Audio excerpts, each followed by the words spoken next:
Welcome to the Cowbell Kingdom home reaction show. I am James Ham, standing courtside at Sleep Train Arena, where the Sacramento Kings fall to the Memphis Grizzlies by a final of 97-85. They gave it a good run in this one, but they could not overcome a huge 21-22 point first half deficit. Reggie Evans comes off the bench for Sacramento and was incredible. 17 points, 20 rebounds in place of DeMarcus Cousins, who missed his second straight game due to illness. Cousins should be back by Tuesday. That is the hope, but the Kings sent him home early from San Antonio with the hopes of having him ready for tonight. That did not work.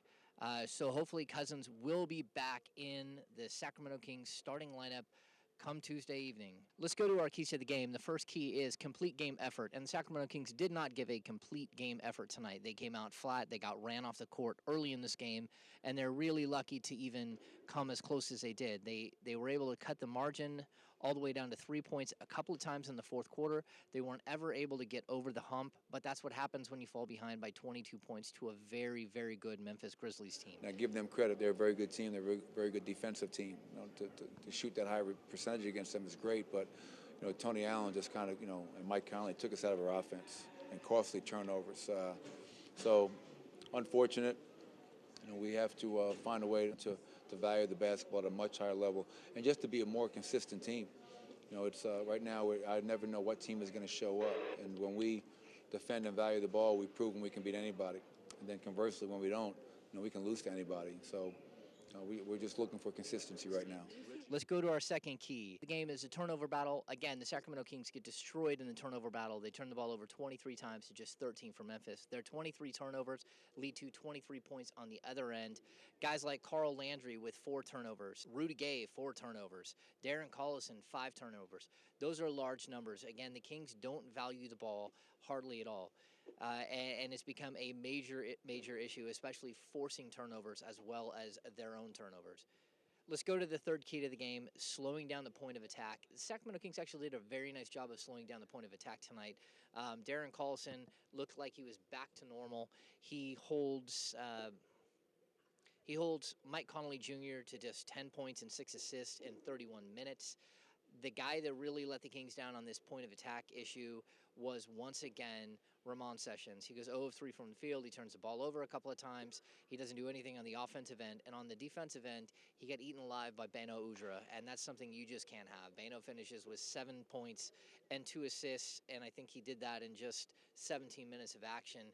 That's an issue that the Kings continue to deal with, and I wouldn't be surprised if we start seeing a little bit more Ray McCallum on the defensive end. Ray McCallum is probably one of our best perimeter defenders, a guy that can really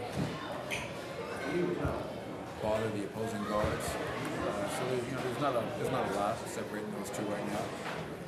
Obviously, I'm continuing to give Ramon some looks and give him the opportunity to back up Darren, but we're constantly evaluating where we're at. The MVP of this game is clearly Reggie Evans. He finishes with 17 points, 20 rebounds in 35 minutes. He played sparkling defense, especially in light of having both Thompson and Cousins out of this game, and Hollins for that matter. Evans has played his way back into the rotation, in my opinion, after tonight's performance. He hadn't played in 7 games, 7 DNP CDs in a row. Coach Malone called on him. He was very surprised to be called on. Let's run to that tape. Well, I just try to, make sure just, let the young guys know you don't got to force them, just let it come to you, and just play within the game and stuff like that. So sometimes, I try to talk to them, just lead by example and stuff like that, So a lot of times you don't have to have a call being called for you or, stuff like that. There's other ways to go out there and try to make it happen and stuff, but for me, that's not my main target, is to score the ball. It's just something just kind of happened to them. Reggie Evans knows his job. It's something that a lot of the Sacramento Kings could learn from. I would like to see Jason Thompson see some of what Reggie Evans is doing and insert it into his own game. Go get those rebounds, go get the putbacks. It's an easy way for him to make a positive influence on a game like what we saw out of Evans tonight. Another positive in this game was the defense of Ben McLemore. Ben McLemore holds Courtney Lee to just 11 points on 5 of 9 shooting, but also he does a really nice job of holding Vince Carter to 2 of 7 shooting, 6 points for Carter. Last time these two teams played, Carter got loose on the outside and absolutely tore this team up. Tonight, in 41 minutes, You saw great defense from Ben McLemore. He's giving a consistent effort on both ends of the court. And tonight, his dunks were absolutely incredible. Really got the crowd going in this game. Your confidence level is pretty high right now. Is all that hard work paying off? Oh yeah, definitely, man. I had a great summer. Just the mindset. Just going into this upcoming season. The mindset just being aggressive. Going out there just playing my game. And like you said, my confidence is on a different level.